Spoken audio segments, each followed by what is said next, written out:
Well, well, well. Who do we have hiding behind this mask? Hi, I'm Anne. Nice to meet you. I don't believe that we've met before. No, I like this getup. It's very nice. You know, I've kind of been observing you.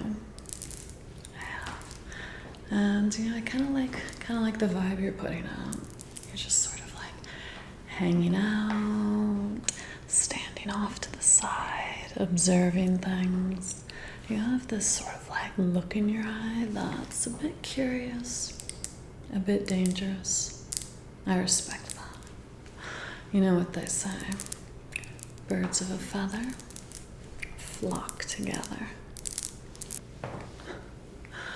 Not very many people catch my attention, but there's just something about you that's very, very intriguing.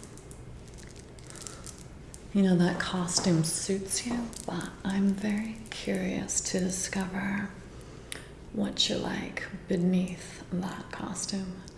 Would you care to sit down with me and chit-chat a little bit? I'd love to get to know you a little bit better. Thank you for joining me.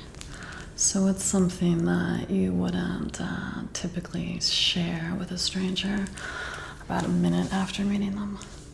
I promise that your secrets are safe with me, at least for now. See, I knew I picked the right person to come sit with me. That's awesome. I love that. You know what I like about Halloween parties in LA? Well, besides that, I like that it's the one time of the year that everyone is just upfront about the fact that they're pretending to be something that they're not. Yeah, there's something that's just sort of like refreshing about the charade just being out in the open.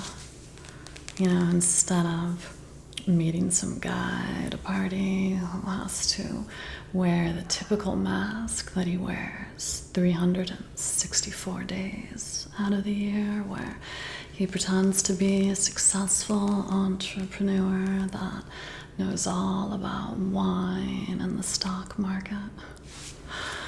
You can just have a real, authentic conversation with a person.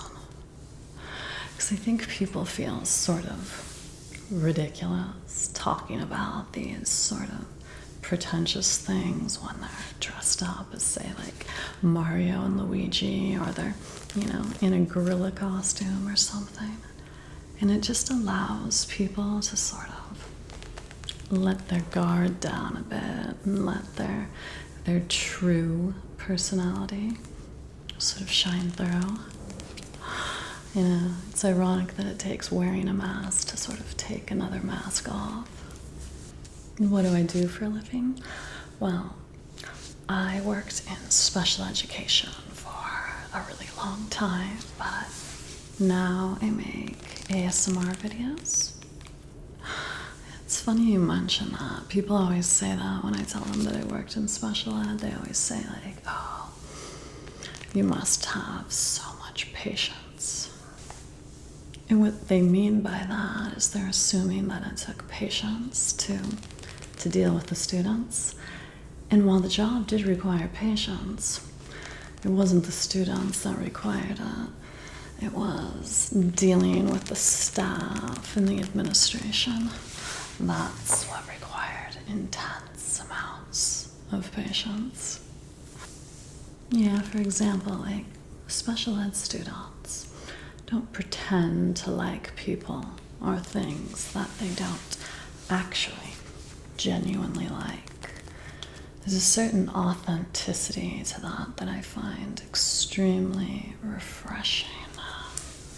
You always know exactly where they stand on an issue and where you stand with them, which is such the complete opposite when you're dealing with, like, say, the staff. They'll smile at your face but then stab you in the back. I'm just someone that, have you ever heard that expression? It's better to be slapped by the truth than kissed with a lie. I just find that to be so incredibly true. I think it's also why, I love animals. The dog's never going to pretend that it likes you because it has some ulterior motive. Animals are just so pure in their, intentions. I do sound a little bit paranoid, don't I? Yeah, I guess, I've been blessed with the gift, or I guess you could call it a curse, of just sort of knowing when people are being disingenuous. So, I can always tell when someone's speaking to me with an ulterior motive in mind. I'm like a human truth detector. But enough about me. I want to learn more about you. However, I'm not going to ask you what you do. I don't know, like when someone tells you what they do for a living, I feel like there's this automatic sort of list of assumptions we make about them, whether that's positive or negative. Like, say, for example, I said I was a pediatric nurse. What would I have? I said I was a cop. You just jump to all these conclusions about someone that may or may not be true. So I just prefer to get to know someone based on what they show me. So why don't we discuss things for a little bit, and by the end of the night, let's see if I can guess what it is you do for a living. So instead of the normal boring chit-chat, why don't you tell me what the most thrilling thing you've ever done was? Besides this conversation, of course. Oh, really? Wow, I love that. Would you say that you're like a thrill seeker? That's awesome. I really love that. I am a thrill seeker, but not in the conventional, meaning of the word. Sorry, I just wanted to check. I was having some couscous. As well, see, there's nothing in my teeth as I'm smiling away at you. Yeah, so I am a thrill seeker, but like I said, not in a jump out of an airplane kind of way. More in the sense of I like to do the unexpected. Yeah, I find it exhilarating to sort of deviate from the path that's expected, to peer behind the theoretical curtain. I don't know, I just feel so much in life we just stay on this one path, and I love knowing that I have the free will to just say, grab a stranger like yourself and pull them into a corner and just end up having a really fascinating conversation like this. Life is such what we make of it, and we just have to remember to grab it by the reins, and that we're always in the driver's seat to do something completely spontaneous and unexpected.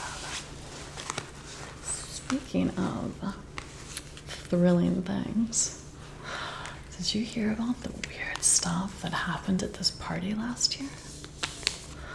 Oh my God, I can't believe you didn't hear. You, my friend, are in for a story. Yeah, things got crazy last year. Just want to put a little bit of lotion on my hands first, though. I got this sample.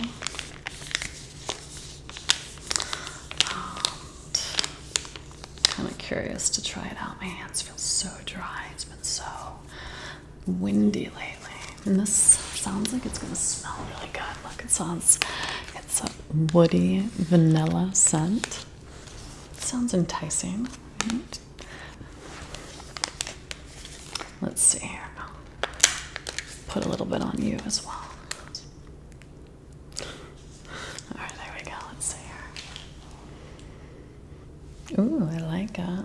You like it? Yeah, that's nice. Okay, my hands desperately needed this. Okay, hold your horses. I'm gonna tell you the story. First things first. That's good. Okay. So where were we? Okay. So this is the same space that Sophie had her party at last year. And so I'll just tell it like from my perspective. So last year, I'm at this party. I'm having a good time, I'm talking to people. Not as good of a time as I'm having right now. But, I was having a nice time chatting. But as like the party started to clear out and more people started to leave, I started to become vaguely aware of this sort of like strange laughter that I kept periodically hearing. And the thing was, this wasn't like a friendly, happy kind of laughter. There was something sinister about the laughter. It almost sounded like it was mocking you.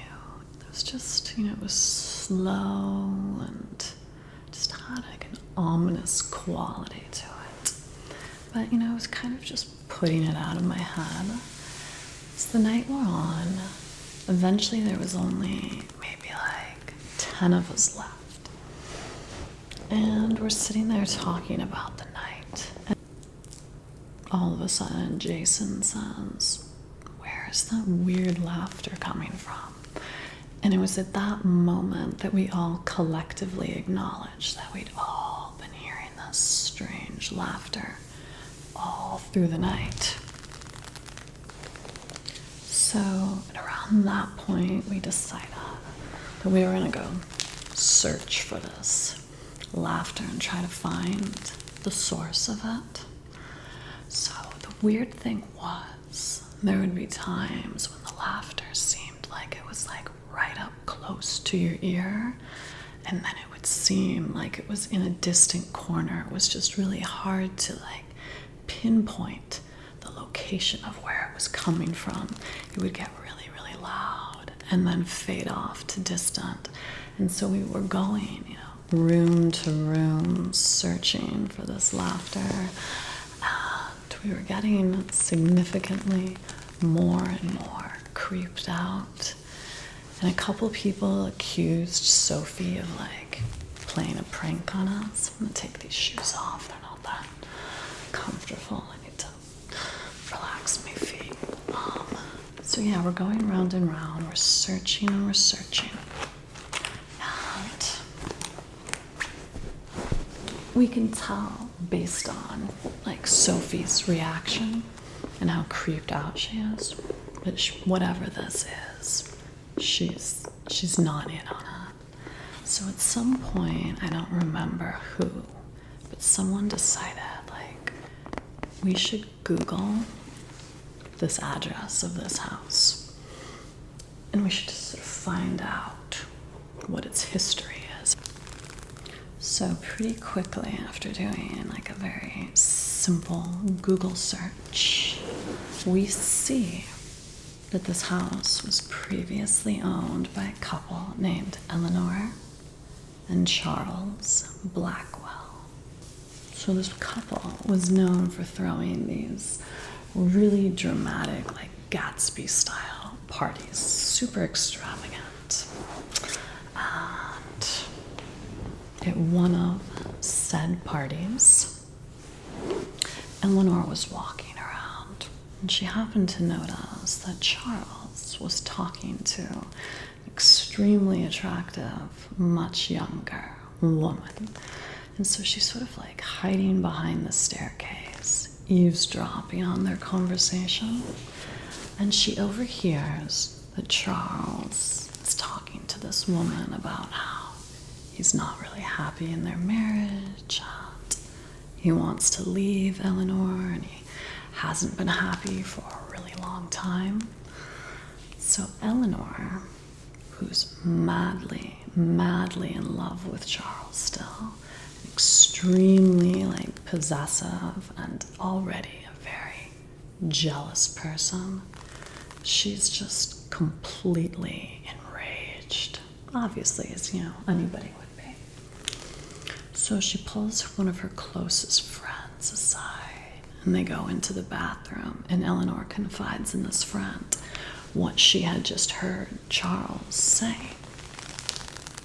And the friend tried to calm her down and say, oh, maybe it's just the alcohol talking, Charles loves you. I can't believe that this would be true.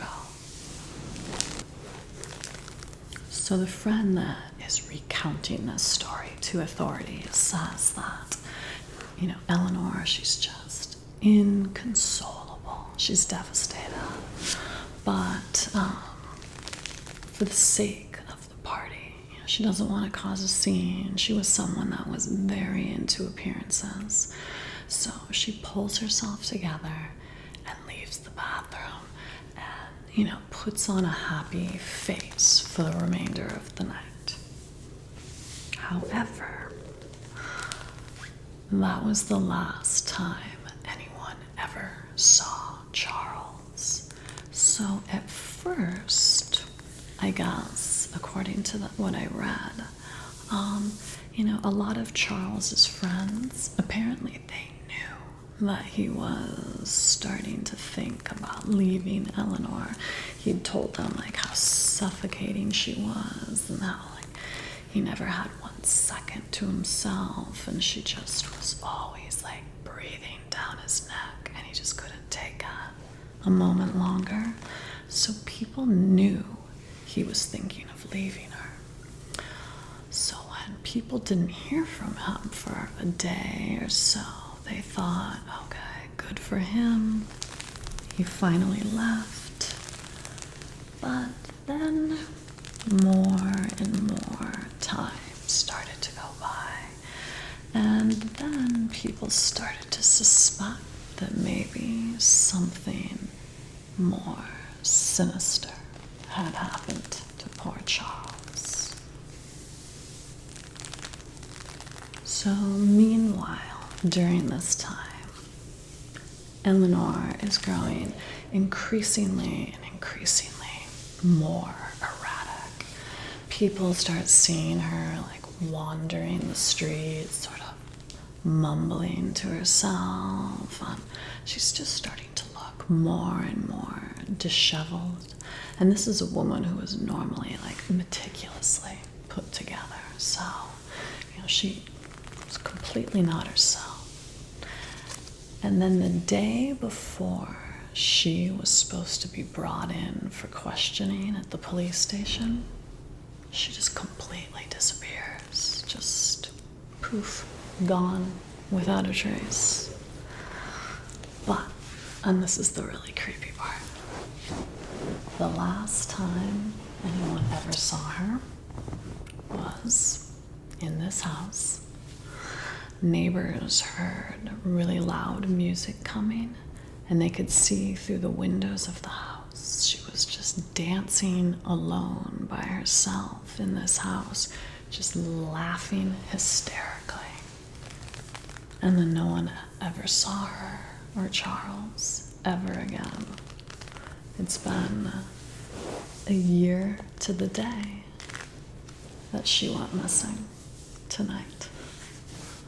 In this house, it's the last place she was ever seen. You look scared.